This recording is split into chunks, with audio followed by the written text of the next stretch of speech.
Doesn't matter, they didn't care. So that's the only one that remained. All the others, and of course the judge was wrong to not give any of the exemptions to the jury, and Christie did in fact grant a clemency in his case over just how outrageous this was. Now keep in mind, this is the same judge who in New Jersey had ruled regarding an individual who received oral sex multiple times from a baby cow,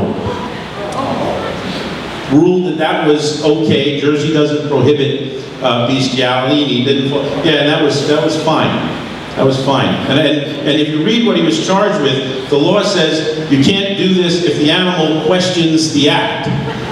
I kind of bet that calf said this doesn't taste like mom.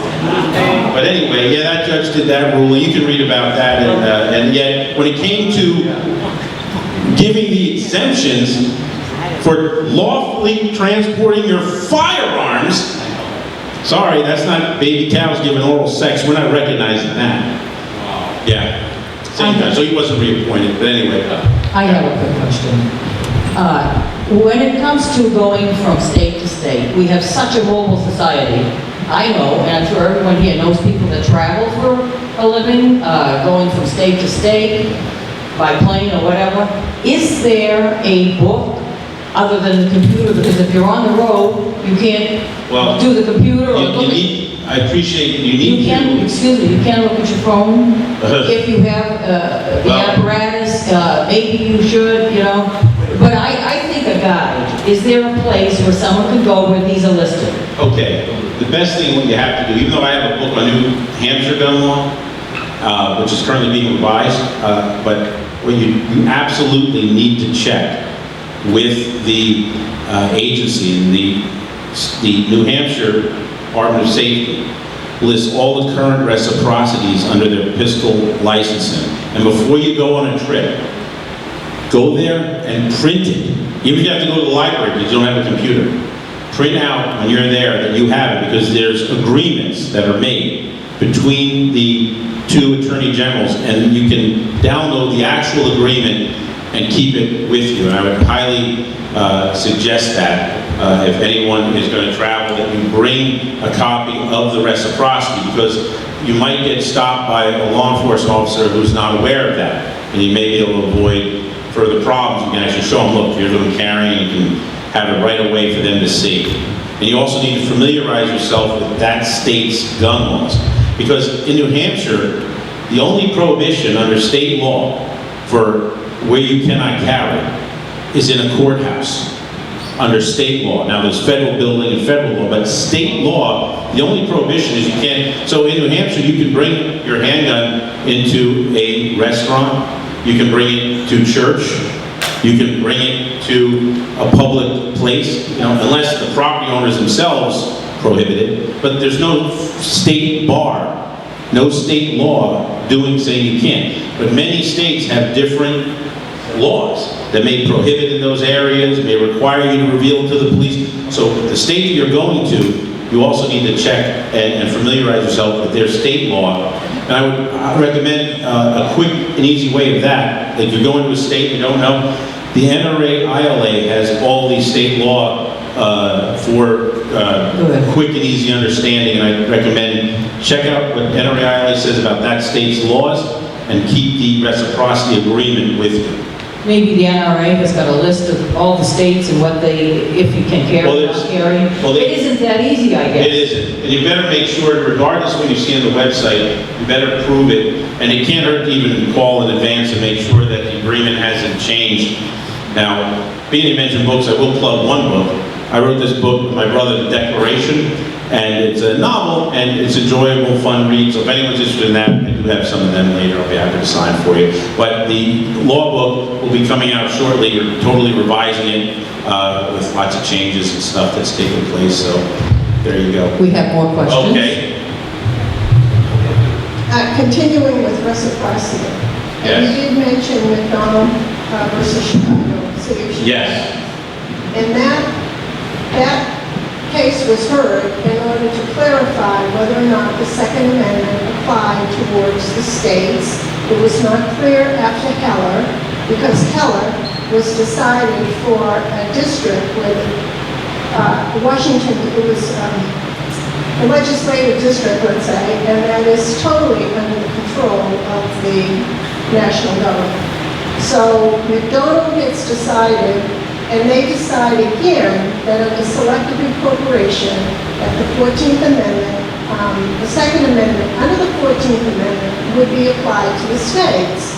Now, if the Second Amendment says the right to keep and bear arms shall not be infringed, why isn't my gun permit in New Hampshire recognized the same way my driving permit is recognized in New Hampshire from state to state? Okay, well, the reason driver's licenses are recognized because of what's called the Driver's License Compact, where the states have agreed to recognize driver's licenses.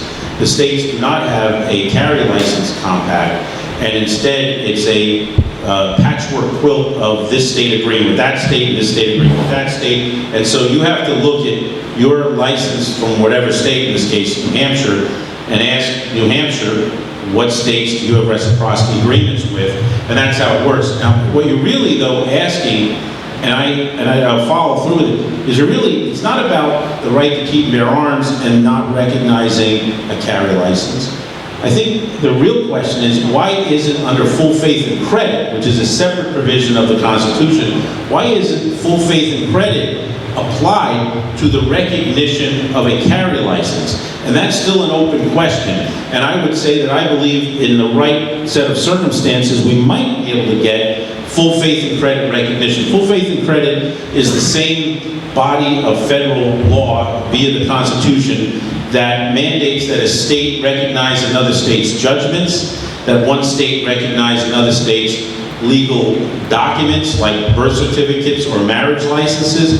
So full faith and credit may in fact be an option for enforcing. Now the funny thing is, the national reciprocity bills put in their preface that acknowledging full faith and credit, and say that this law is constitutional because of full faith and credit, and this is its statutory implementation. So full faith and credit is out there, and maybe it'll be what actually works for national reciprocity, because it has currently been applied successfully. The first mandatory preemptive recognition of carry licenses throughout the United States, the ability to carry. You know what that was? I'll tell you what it was. It was armored car personnel. They were the first. They had recognition so they could go interstate as armored car personnel to be armed and protect. After that came the police, HR 218 and retired police, etc., that they were given preemptive rights to carry. So now we are looking at the rest of us, and the good news is those others that have established that path, and again, on full faith and credit and other arguments, we get it through. We are now have built upon what's been proven and accepted already for national carry. Thank you. Yes. I think as a people, we need to start and question more about what the federal government is doing to trample state police powers. I think you should just trust the federal government no matter what. Okay, right. There you go, right? We have a lady down back here, or this gentleman, and then we'll go to the front.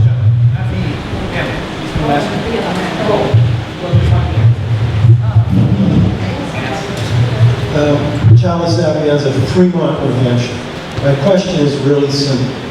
I have a New Hampshire concealed carry permit. Yet, when I go to the Portsmouth Naval Shipyard, I'm denied that right. I have to leave the gun at home. My question is, if I comply, and I do, does that make the federal government responsible for my safety while I'm at the Portsmouth Naval Shipyard? Well, I seriously, in other words, to be able to sue them, good luck. That's just really difficult to do, and try to hold them to any requirement of protecting you. Just like the argument, even when it comes to just police in general. Police don't have a duty to protect you. They don't. That's a legal fact. They have a duty to investigate after and prosecute. But the language to protect and serve is not what case law says. It's not how the law works. They do not have a duty to protect you unless you're in a special witness protection program or something. They don't have a duty to protect. There's a very famous case out of, I think it was Washington, D.C. 3 women were living in a house. One of the women was being brutally raped down below. They called the police. The police drove by. The 2 other women had crawled out on the roof, and they saw the cop car, and he just, oh, everything looks quiet, and drove away.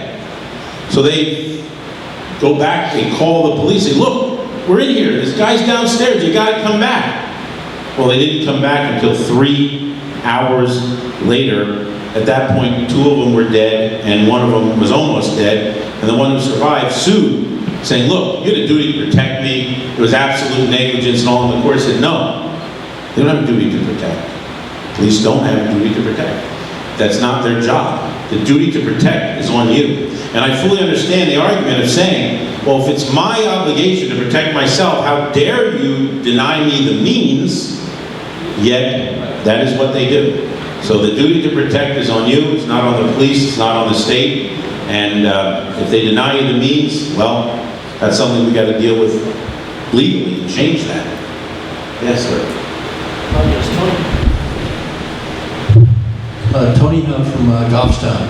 I had heard that if you're within certain footage of a school carrying concealed, that you can, a cop can come up to you and say, are you carrying concealed, and arrest you? Well, there is a federal school zone law that was first knocked out as unconstitutional. I think it was Lopez. They reenacted it. There is exemption if you are licensed. So if you have a license, there is exemption for being in this zone. But for the most part, I'm not aware of prosecutions in New Hampshire for that at all. But you should use discretion, particularly in those areas. Be discreet. Yes. George Harris. Hi. How you doing? The people that we need to put a little pressure on in our state legislature to overcome our wonderful governor and her denial of our right to carry open, who are they? Or is there a list somewhere? Is there a website that we can, I know Representative Welch is well in their corner, but there are people that aren't, and we need to put some pressure on them. Sue Olson, who was just here at the Women's Defense. Is she Sue? Oh, she's not here, but yes, we were going to be having that on our list. You will be notified, and if you want, we can also add you to our mailing list so that we can give you alerts, because we will not, it's not going to be fun times for them. We have a list of the names already. And if we fill out the little green card, that'll put us on the list? Yes. Awesome, thank you. And we will put it on Granite Rock as well. Great, thank you. Okay. I don't know what you mean at all. All of them voted against it. Here, let Dave here. There you go.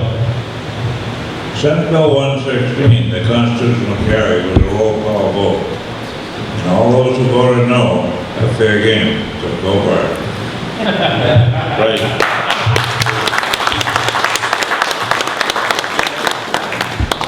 I just wanted to give a quick response to the guy back here who asked about whether or not if he leaves his firearm at home, somebody else is responsible for his safety. Those who exchange safety for security get neither, Benjamin Franklin, right? Now, I've heard you say a couple times that, we're gonna go do this legally, do that legally. Well, some of us who watched the Republican National Convention last time around, we saw what playing by the rules did. And we all watched John Boehner read the floor fight from teleprompter. So at what point do we realize that they move the pieces on the chessboard and checkerboard or whatever according to what suits them, and you're not going to get any change that way. You got to do things a little more. When I say muster and march up and down the street, I'm talking about a peaceful march, a demonstration of your right to bear arms, and normalizing it a little more. Well, remember we read the right to revolution in our state constitution. It says you only resort to that after you've tried all other lawful means. So we still haven't lost it completely yet. We still have the ability to work within the system, to change the system, and I believe that's what we need to do. And if at some time in the distant future that fails, then maybe we'll have to think about playing outside the rules, but for now, we can make progress with the rules. Are you aware of Jade Helm? Have you heard about Jade Yes, Helm? I know about Jade Helm. So would you say that Jade Helm is probably just Barack Obama's version of Teddy Roosevelt's Great White Fleet, Fox Hockey? That's not going around the world. Jade Helm is going from California to Texas. I don't know exactly what to make of Jade Helm. I don't know what to make of it, but I guess time will tell with that. But I can tell you about Teddy Roosevelt and the Great White Fleet. When he wanted to show American might and send the Great White Fleet around the world, Congress only gave him money for half of it. So he sent them halfway around the world and said to Congress, if you want them back, you got to pay. So that was pretty good. But, so, that's Roosevelt. I have a question. Yes. Or also, my name is James Myers. I was just more concerned about the fact that our soldiers are not allowed to carry arms in uniform. And this makes me personally, those are my brothers, and I would like to know why. I can't, that's a policy decision by the military that I'm not even about to start to try to justify, nor could I. That's policy, and it's ridiculous, and yet Sue Olson, who was here that spoke, she was out there on Loudon Road defending the recruitment center, and others as well. I don't mean to single out anybody I missed, but others are out there, and yet they're even against that now too, right? Citizens doing that.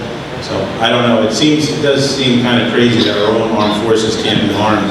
I guess we just have to call them the forces, can't call them armed forces anymore. It is ridiculous, Yeah. and my suggestion, and I'm sure you would too, is to put pressure on everybody involved to try to get our military to defend themselves, get more laws passed, and put a lot of pressure on the government.